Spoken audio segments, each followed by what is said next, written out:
Hello everyone, ಇವತ್ತು ಈಸಿಯಾಗಿರೋ chilli chicken ಮಾಡ್ತಾ ಇದ್ದೀನಿ. ಹೇಗೆ ಮಾಡೋದು ಅಂತ ನೋಡೋಣ. ಮೊದಲಿಗೆ ಸ್ವಲ್ಪ ಶುಂಠಿ ಹಾಗೆ ಬೆಳ್ಳುಳ್ಳಿ ತೊಗೊಂಡಿದ್ದೀನಿ. ಹಾಗೆ ಖಾರ ನಿಮಗೆ ಎಷ್ಟು ಬೇಕೋ ಅಷ್ಟು ಹಸಿಮೆಣಸಿನ್ಕಾಯಿ ತೊಗೊಳ್ಳಿ.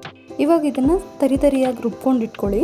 ನೆಕ್ಸ್ಟ್ ಒಂದು ಬಾಣಲಿಗೆ ಸ್ವಲ್ಪ ಎಣ್ಣೆ ಹಾಕಿ ಉದ್ದುದ್ದು ಕಟ್ ಮಾಡಿರೋ ಕ್ಯಾಪ್ಸಿಕಮ್ಮು ಹಾಗೆ ಸ್ವಲ್ಪ ಕರಿಬೇವನ್ನ ಹಾಕಿ ಸ್ವಲ್ಪ ರೋಸ್ಟ್ ಮಾಡ್ಕೊಳ್ಳಿ. ಅದೆಲ್ಲ ರೋಸ್ಟ್ ಆದಮೇಲೆ ಎತ್ತಿ ಸೈಡಲ್ಲಿ ಇಟ್ಕೊಂಡ್ಬಿಡಿ. ಇವಾಗ ಅದೇ ಬಾಣಲಿಗೆ ಉದ್ದುದ್ದು ಕಟ್ ಮಾಡಿರೋ ಒಂದು ಆನಿಯನ್ ಫುಲ್ ಹಾಕ್ತಾ ಇದ್ದೀನಿ. ಹಾಗೆ ಮುಂಚೆನೇ ವಾಶ್ ಮಾಡಿ ಅರಿಶಿನ ಪುಡಿ ಹಾಕಿ ತೊಳೆದಿಟ್ಕೊಂಡಿದ್ದೆ ಅರ್ಧ ಕೆಜಿ ಚಿಕನ್ನ. ಸೊ ಅದನ್ನು ಇವಾಗ ಮಿಕ್ಸ್ ಮಾಡ್ತಾ ಇದ್ದೀನಿ. ನೆಕ್ಸ್ಟ್ ಇವಾಗ ಇದಕ್ಕೆ ಅರ್ಧ ಸ್ಪೂನ್ ಗರಂ ಮಸಾಲ ಹಾಗೆ ಅರ್ಧ ಸ್ಪೂನ್ ಧನಿಯಾ ಪುಡಿ, ಸ್ವಲ್ಪ ಅರಿಶಿನ ಹಾಗೆ ರುಚಿಗೆ ತಕ್ಕಷ್ಟು ಉಪ್ಪು ಹಾಕಿ ಚೆನ್ನಾಗಿ ರೋಸ್ಟ್ ಮಾಡಿ ನಾವು ಮುಂಚೆನೇ ರುಬ್ಕೊಂಡಿರೋ ಮಸಾಲೆನೂ ಅದಕ್ಕೆ ಮಿಕ್ಸ್ ಮಾಡ್ತಾ ಇದ್ದೀನಿ. ಅದು ಎಣ್ಣೆಲೇ ರೋಸ್ಟ್ ಆಗಬೇಕು, ಅವಾಗೆ ಚೆನ್ನಾಗಿರುತ್ತೆ.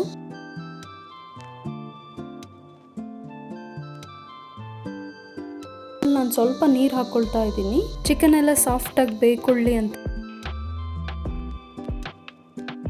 ಇವಾಗ ಇದು ಬೆಂದಿದೆ. ಇದಕ್ಕೆ ಅರ್ಧ ಸ್ಪೂನಷ್ಟು ಕಾರ್ನ್ಫ್ಲೋರ್ನ ಕಲಿಸ್ಬಿಟ್ಟು ಹಾಕ್ತಾ ಇದ್ದೀನಿ.